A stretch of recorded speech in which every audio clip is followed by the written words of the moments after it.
Only 33% of Americans have an IRA account. That means for the remaining 67% of Americans, they're not adequately saving for their retirement, and they're missing out on potentially hundreds of thousands of dollars on tax savings. In today's episode, we're going to talk about all things IRA.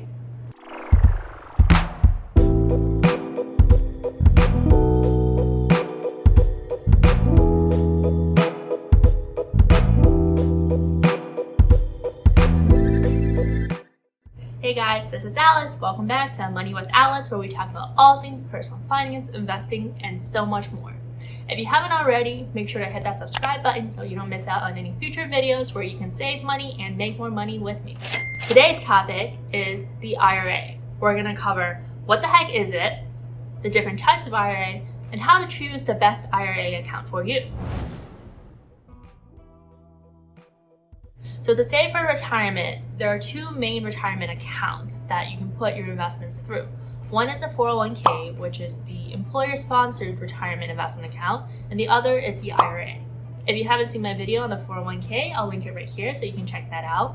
I've seen a couple questions on the internet of people deciding between should I do a 401k or an IRA. So I just wanted to clarify this. As an individual, you're allowed to have both a 401k and an IRA. So you don't have to choose between the two. Rather, both are actually equally important in making sure your retirement account is sufficiently saved up. So when you need it, you have the money to spend.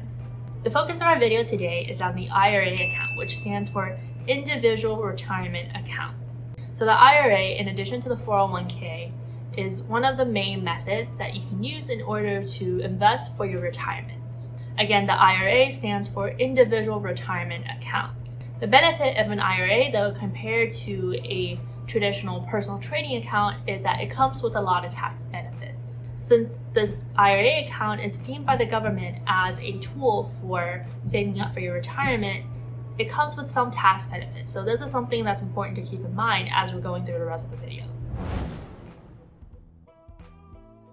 Since the IRA is a government deemed account with tax benefits and is deemed by the government as a retirement tool, the government has also set some ground rules for you to follow in terms of your IRA account.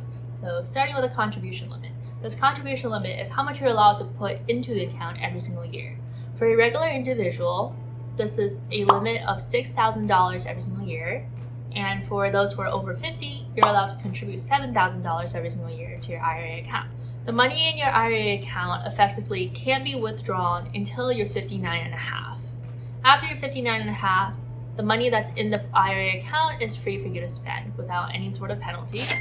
But if you take out that money before you're 59 and a half, you're actually subject to a 10% early withdrawal penalty tax, in addition to additional income taxes that may be incurred because you are taking out some gains. So the gist of here is, for the IRA account, in general, you can contribute $6,000 if you're under 50. If you're over 50, you can contribute $7,000. This is annual basis. And don't take out that money until you're 59 and a half, or you might be subject to additional taxes such as a 10% penalty.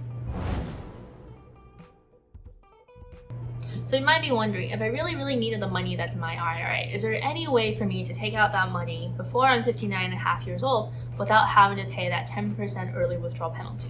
Well, there are certain situations where this is called a qualifying event. So this is something that is an extraordinary event that happens in your life that you might need cash for, that the government deems as something that you're able to withdraw your IRA account to use for. These qualifying events include like buying your first home, so you can take out the IRA without having a penalty to pay down a mortgage. Maybe you decide to go back to school, you can use that to pay your tuition. So these are different events that qualify as a allowance under the government to allow you to take out the money on your IRA without paying that 10% penalty. But unless these extraordinary events occur, generally think of the IRA account as something that's like a piggy bank, locked up until you're 59 and a half. So money you put in today, that's great. It'll just keep growing until you're 59 and a half. And once it's 59 and a half, you can start spending that as much as you like. So the IRA, just like the 401k, comes in two different types: the Roth IRA and the traditional IRA. Now, the main difference between the Roth and the traditional is in the way the tax is accounted for. So I mentioned earlier in the video that the IRA account comes with some tax benefits, right? So this is where the tax benefits come into play. It's mainly based on when the timing of the tax benefit hits you. So let's start with a traditional IRA. In a traditional IRA, when you contribute money to your investments, the amount of money that you're investing in is on a tax-free basis, meaning that you'll get a tax deduction on the amount you're contributing into your IRA in day one, but in the future, you'll have to pay taxes on the gains of your investment. Let's compare that with the Roth IRA. With the Roth IRA, this is completely different compared to traditional in terms of how taxes are accounted for. So with the Roth IRA, when you're contributing to that account, all of your invested capital, all of the amount you're investing in today is on an after-tax basis. But the benefit here is that when you're taking out that money in the future, when you retire, you won't have to pay any taxes on the gains. So the traditional versus the Roth IRA, the main difference is when the tax hits your account. Do you want the tax to hit your account right now, or do you want the tax to hit your account when you're taking that money out for retirement? If you're taking out the money in the future on a tax-free basis, that's a Roth IRA. If you're getting tax deductions today, that's a traditional IRA. In choosing between the Roth IRA and the traditional IRA, there are two main considerations that I would suggest. The first being considering what your future income tax bracket is going to be. Do you think today's income tax for you on a percentage basis is going to be higher or lower than your retirement income tax bracket? And the second point is, what is your current income? So starting with the income tax bracket, if you think your income tax bracket today is going to be higher than your income tax bracket when you retire, I would opt for the traditional. But if you think that your income tax in the future is going to be higher than your income tax today, so like someone earlier in their career, I would recommend a Roth IRA.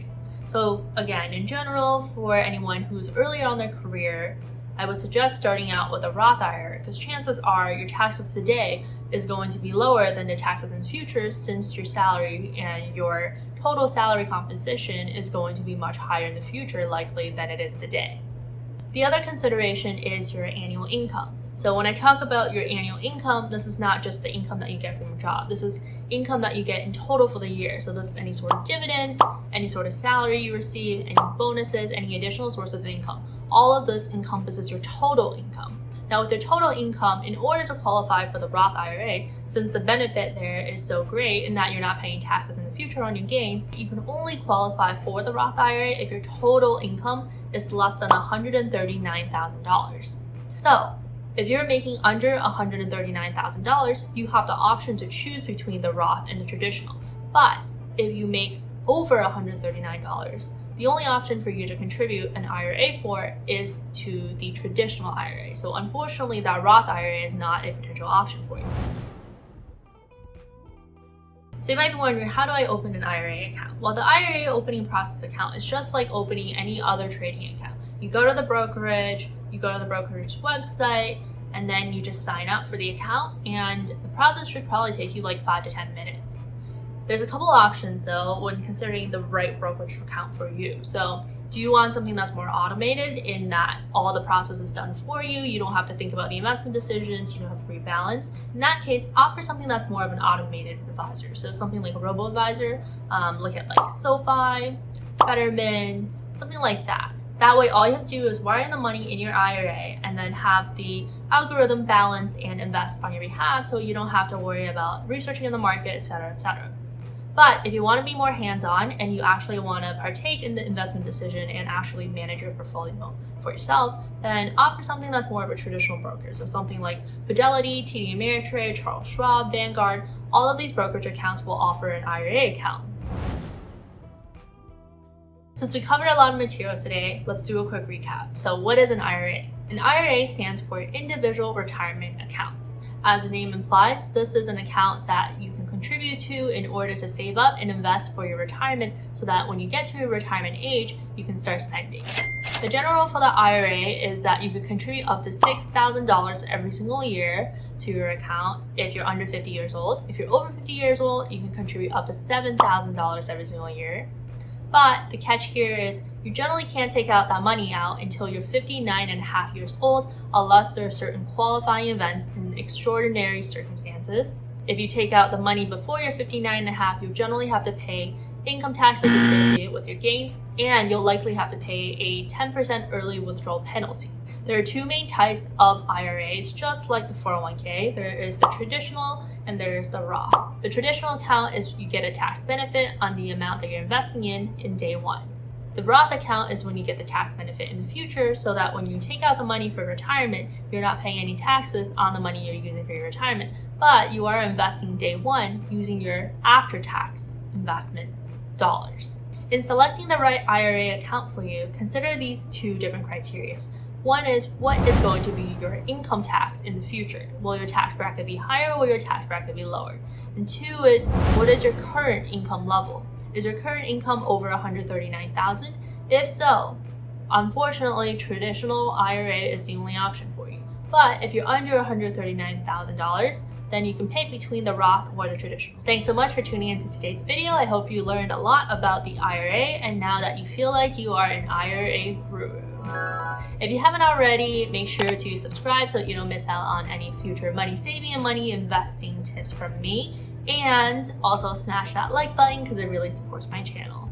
I hope you guys have a wonderful rest of the day or evening, and I will talk to you real soon. Bye.